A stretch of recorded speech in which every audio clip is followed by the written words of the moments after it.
Un bombardero B-52 se estrelló poco después de despegar de una base de la Fuerza Aérea de Estados Unidos en el desierto de Mojave, en el sur de California, y se incendió, causando la muerte de las 8 personas a bordo, incluidos 2 empleados de Boeing. James Hayes, comandante adjunto de la base aérea Edwards, añadió que todo el proceso de investigación y la búsqueda de la causa podrían llevar hasta 6 meses.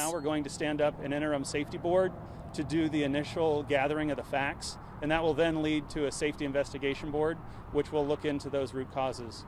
Once that's complete, it takes about 30 days, then it'll go into an accident investigation board. El Boeing B-52 es un bombardero de largo alcance que entró en servicio en 1955. Diseñado para transportar tanto armas convencionales como nucleares, se ha utilizado en conflictos en los que ha participado el ejército estadounidense, desde Vietnam hasta los bombardeos durante la guerra de Estados Unidos e Israel en Irán.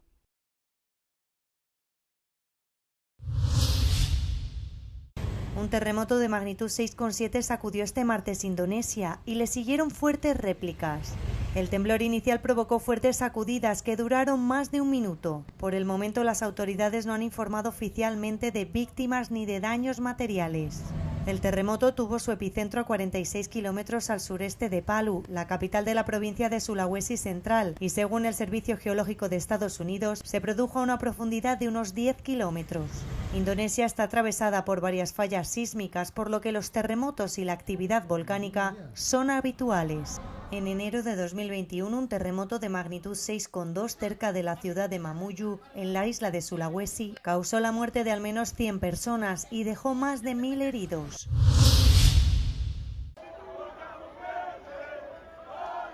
Los partidos del lunes y la madrugada del martes del Mundial dejaron una interesante mezcla de satisfacción y decepción, mientras los aficionados seguían con ansiedad los encuentros. Aunque sobre el papel parecían fáciles, en realidad fueron más disputados de lo previsto. España debutó en el Mundial contra Cabo Verde, que participaba por primera vez en el torneo.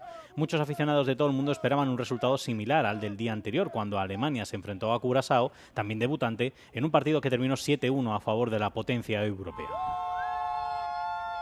Pero la Roja, sin su joven estrella Lamine Yamal por lesión, no pudo concretar sus ocasiones y empató un partido que debería haberles dado fácilmente los 3 puntos, un resultado que los aficionados caboverdianos de todo el mundo celebraron con júbilo. Los aficionados belgas también siguieron con ansiedad el empate a 1 de los Diablos Rojos contra Egipto en su primer partido del torneo. El equipo, que arrolló a Túnez la semana pasada con un contundente 5-0 en un amistoso internacional, no pudo generar mucho peligro ante los faraones, que lideraron el partido durante más de una hora tras un golazo del delantero Emam Ashur en el minuto 20. Un gol en propia poco después de la hora de juego supuso un alivio para el equipo belga, que se lleva un punto en el grupo G. Arabia Saudí también se enfrentó a Uruguay en su primer partido del torneo, que terminó en empate a 1. Mientras tanto, Irán dio inicio a su campaña, marcada por la controversia política enfrentándose a Nueva Zelanda, donde tuvo que remontar 2 veces para igualar el marcador, terminando con un resultado de 2 goles para cada equipo.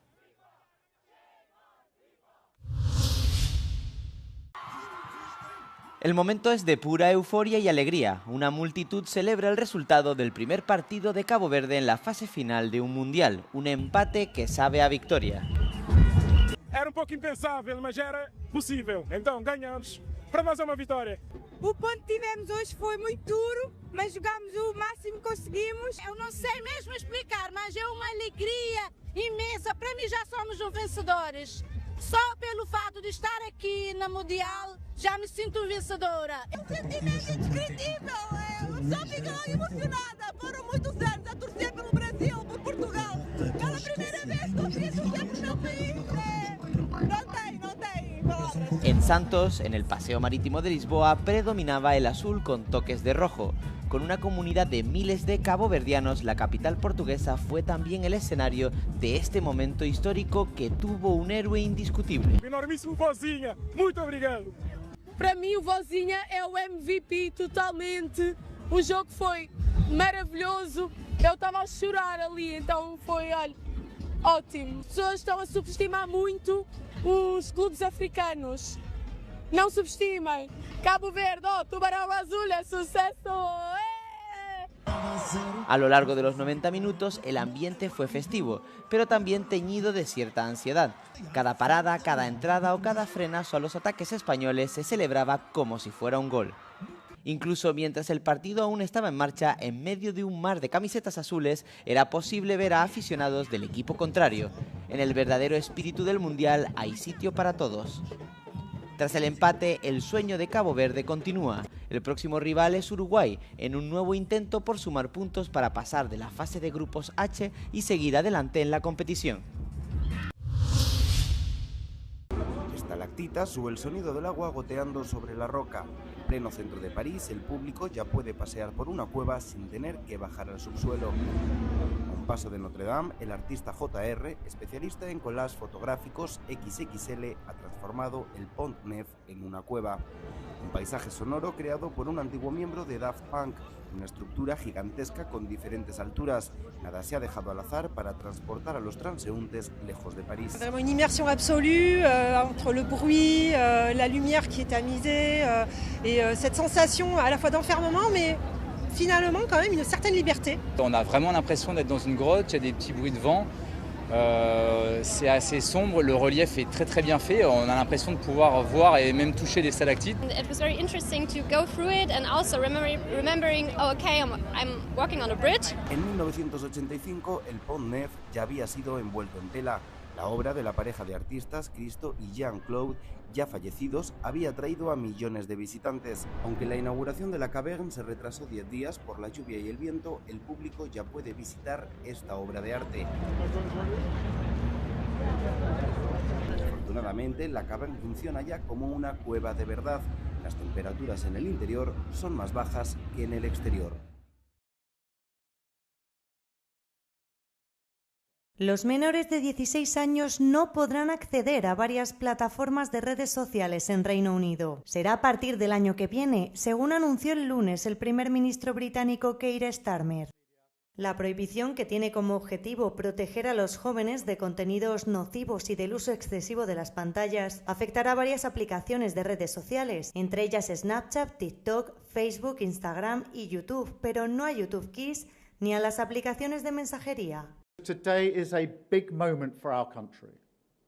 This is a big step, real change for our children and our future.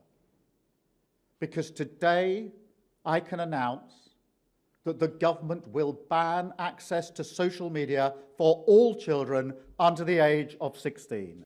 El primer ministro británico afirmó que tomará medidas si las empresas tecnológicas se oponen a la iniciativa y reconoció que algunos adolescentes intentarían eludir la prohibición. Esta decisión se produce tras un periodo de consulta pública en el que el gobierno recibió 116.000 respuestas de padres del sector tecnológico y de los propios niños. Según el gobierno británico, más del 90% de los encuestados se mostraron a favor de una prohibición para menores de 16 años. Esta medida británica sigue el ejemplo de otros países como Australia, Canadá, Brasil e Indonesia, que ya han puesto límites o prohibiciones parecidas para menores en redes sociales.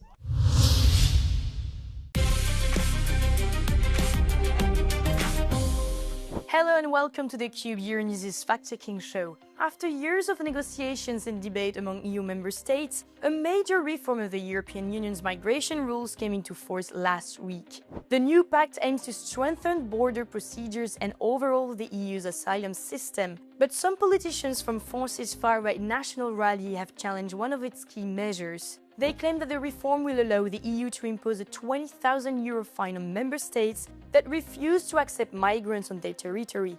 The National Rally's Marine Le Pen wrote on X that the Migration Pact will require European Union member states to welcome migrants under the penalty of fines. But these claims are misleading. Simply put, in recent years, the EU countries that have received the largest number of migrants and refugees by land and sea have been Italy, Greece, Cyprus and Spain. To help these frontline countries manage migratory flow, the EU introduced a so-called solidarity mechanism, and while participation is mandatory, member states can choose how they contribute. One option is to take in asylum seekers from the EU countries under the greatest pressure, but countries that do not wish to take them in can choose an alternative way of participating. For example, they can make a financial contribution of €20,000 per asylum seeker they decide not to move to their territory, with the money going to support the member states facing the highest migration flow. So, the measure is not intended as a fine, but as a mechanism to help member states share responsibility for the migrants entering the EU.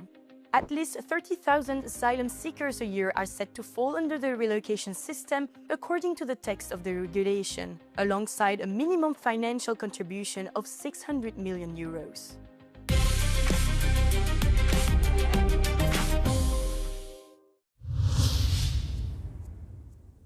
¿Qué países de la UE registran un mayor abandono escolar temprano? En 2025, el 9,1% de los jóvenes de la UE abandonó los estudios sin completar al menos la educación secundaria y no prosiguió estudios superiores ni formación. Los jóvenes varones tienden a abandonar los estudios en mayor medida que las mujeres. Sin embargo, se ha observado una tendencia a la baja en el número de personas que abandonan los estudios. En los últimos 10 años, la proporción de jóvenes varones cayó del 12,5% en 2015 al 10,6% en 2025, mientras que la proporción de mujeres jóvenes se redujo del 9,4% al 7,5%. La Unión Europea se ha fijado el objetivo de reducir la tasa de abandono escolar temprano a menos del 9% para 2030 y 17 países de la UE ya han alcanzado este objetivo. Las tasas más bajas de abandono de la educación y la formación se registraron en Croacia, Grecia e Irlanda. Los países de la UE que registraron las proporciones más elevadas de abandono escolar en 2025 fueron Rumanía, Alemania y España. El abandono de los estudios conlleva dificultades a la hora de incorporarse al mercado laboral. El año pasado, el 46,2% de quienes abandonaron los estudios tenían un empleo, mientras que el 30,8% no tenía empleo pero quería trabajar y el 23,1% restante ni tenía empleo ni buscaba trabajo.